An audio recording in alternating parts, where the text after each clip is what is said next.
In the news headline, President Bola Ahmed Tinubu to announce new date for national population and housing census. Federal University does matriculate 4,493 students. Russian strike killed 4 people in Ukraine.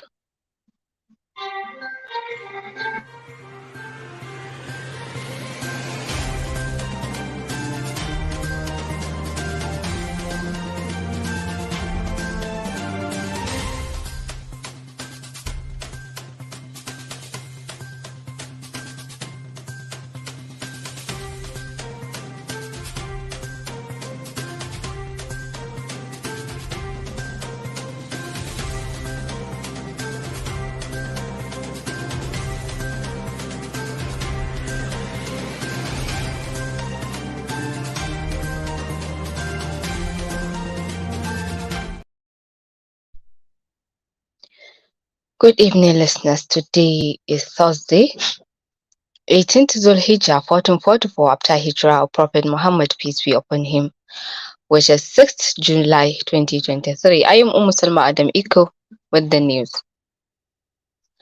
President Bola Tinubu says his government, being a responsible government, is conscious of the security situation in Nigeria and ready to address all the concerns of Nigerians on the issue. He assured Nigerians of his government's resolve to address all threats and take care of national security challenges confronting the country within the shortest possible time. Tinubu added that his administration has put in place a mechanism that will comprehensively address all the challenges facing armed forces for them to effectively carry out their operations. He called on all Nigerians to unite and shun all acts of capable of dividing the nation. The president commended Nigerian army and other security agencies. In another news, President Bola Tinubu has signed 4 executive orders, one of which is suspension of 5% excise tax on telecommunication services, as well as the excise duties escalation on locally manufactured products. The special advisor to the president on special duties, communications and strategy, Dele Alake, announced this today while briefing journalists at the State House in Abuja. He stated that the president also signed the Finance Act Effective Date Variation Order 2023, which now differs the commencement date of the changes contained in the Act from May 23, 2023 to September 1st, 2023. According to presidential spokesman, this is to ensure adherence to the 90 days minimum advance notice for tax changes as contained in the 2017 National Tax Policy. Tinubu also ordered the suspension of newly introduced green tax by way of excise tax on single-use plastics, including plastic containers and bottles, as well as suspension of import tax adjustment levy on certain vehicles. Meanwhile, President Bola Tinubu will announce new date for Nigeria's conduct of the National Population and Housing Census. The chairman of the National Population Census, Nasir Isa Kora, disclosed this to State House correspondent today after his meeting with the president that further delay in the conduct of the census will incur additional expenses. The census earlier scheduled for May 3rd to 7, 2023, by then administration of former President Muhammad Buhari was postponed to a date to be determined by Tinubu administration. Nasir Isa Korra said the president briefed him on the commission's preparations for the census. He, however, explained that the preparations for the exercise, which has already gulfed 100 billion naira, is a huge investment for the country, adding that subsequent exercise will be less expensive. The presidency said President Bola Tinubu's ministerial list is not ready. The special advisor to the president on special duties, communications and strategy, Dele Alake, made this known during a briefing with journalists at the State House in Abuja. Alake urged Nigerians to disregard the rumors surrounding the awaited ministerial list. Tinubu was inaugurated as Nigeria's 16th president on May 29, 2023 at the Eagle Square, Abuja. The constitution gives the president 60 days to constitute his cabinet. Tinubu is yet to announce his ministers to form the Federal Executive Council 5 weeks into his administration, although he has, however, appointed some special advisors and new service chiefs. A federal high court in Abuja has granted bail to suspended Deputy Commissioner of Police Abba Kyari. Kyari, who has been in detention since his arrest in 2022, was granted bail today. The National Drug Law Enforcement Agency (NDLEA) had declared the former Super Cop wanted over his alleged involvement in a 25-kilogram cocaine deal. He was subsequently arrested and arraigned in court, which ordered his remand in Kuje prison in Abuja. The police had set up a panel to probe the conduct of former head of the intelligence response team of the Inspector General of Police. He was subsequently suspended from the force. Justice Kolawole Omotosho of a federal high court in Abuja granted him bail today, but Kyari still has a criminal case before Justice Emeka Nwati of a federal high court in Abuja. The management of AA Renault Nigeria Limited has denied selling petrol at the rate of 400 naira per litre. Newsmen report that the news of AA Renault selling petroleum at a rate of 400 naira has been trending across different social media platforms. Reacting to the rumor, the company described the report as misleading. The management of AA Renault wishes to unambiguously debunk the false and misleading information of selling petrol at the rate of 400 naira per litre in some selected stations. He urged people to disregard the false information in its entirety. After the removal of fuel subsidy by the federal government, the Nigerian National Petroleum Company Limited NNPCL had jacked up the price of petrol from 195 naira per litre to 537 naira per litre. The news is coming to you from studio of Sawaba FM. More news after the short break. Tuesday.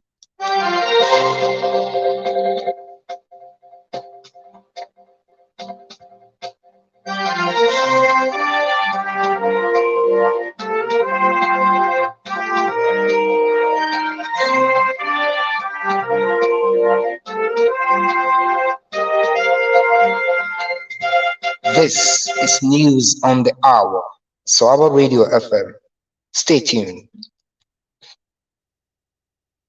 Welcome back.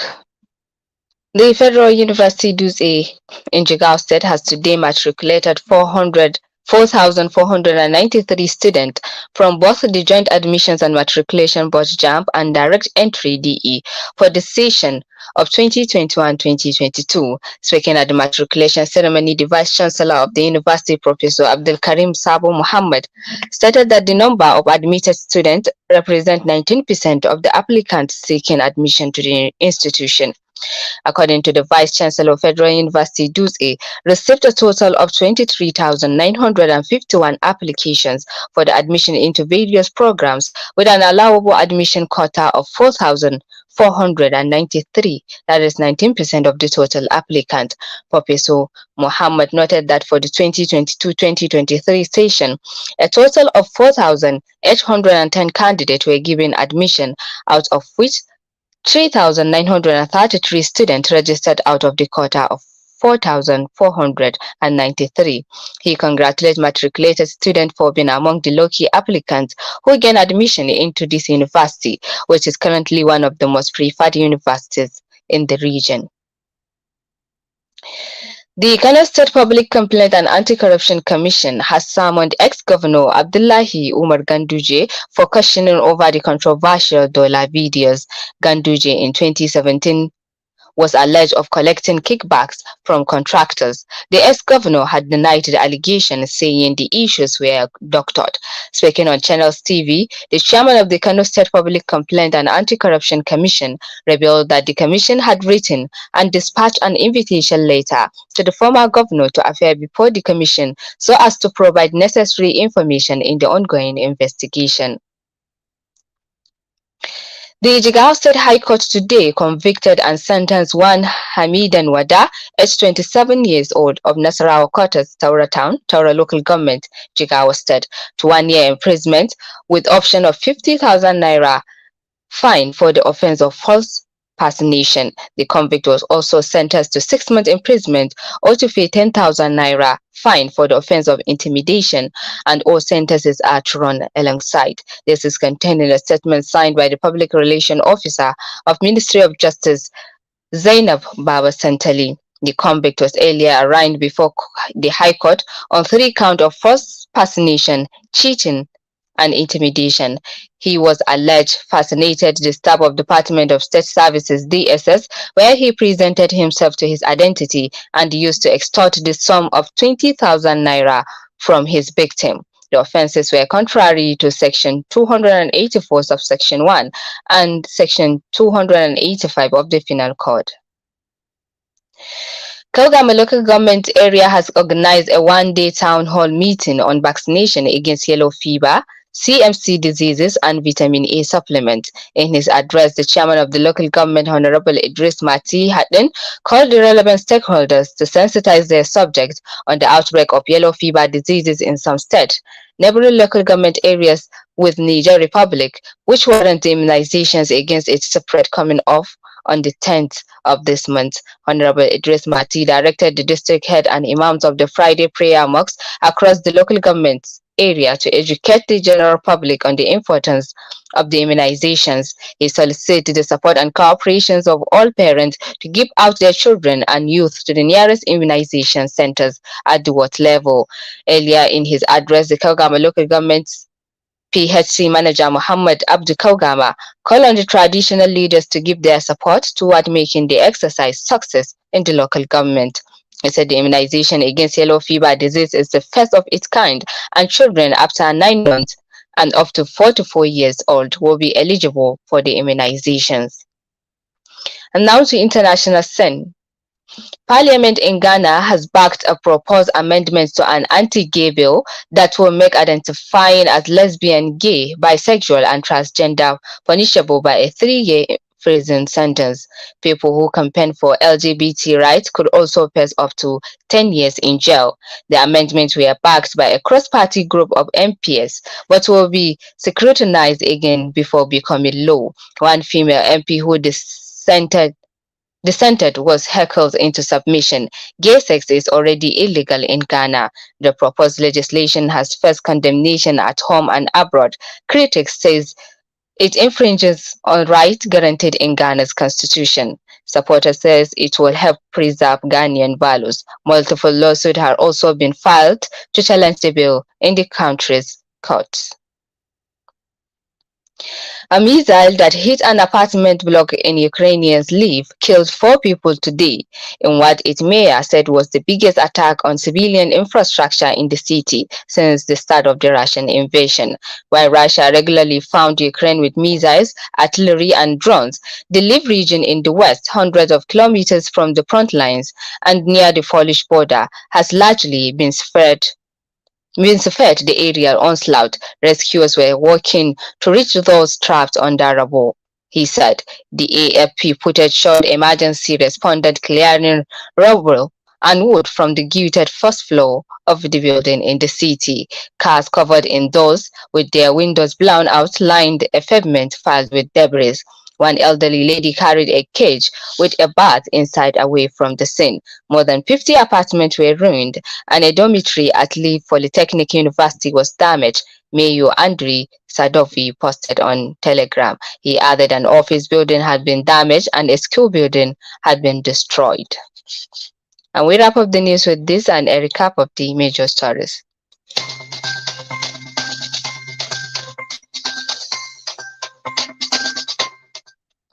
From the news, President Bola Ahmed Tinubu announced new date for National Population and Housing Census. Federal University dues aim at matriculate 4,493 students. Russian strike killed 4 people in Ukraine. On behalf of the news department, our editor Habib Haruna Ahmed Bultwa, I am Ummusalma Adam Iko. Have a good night.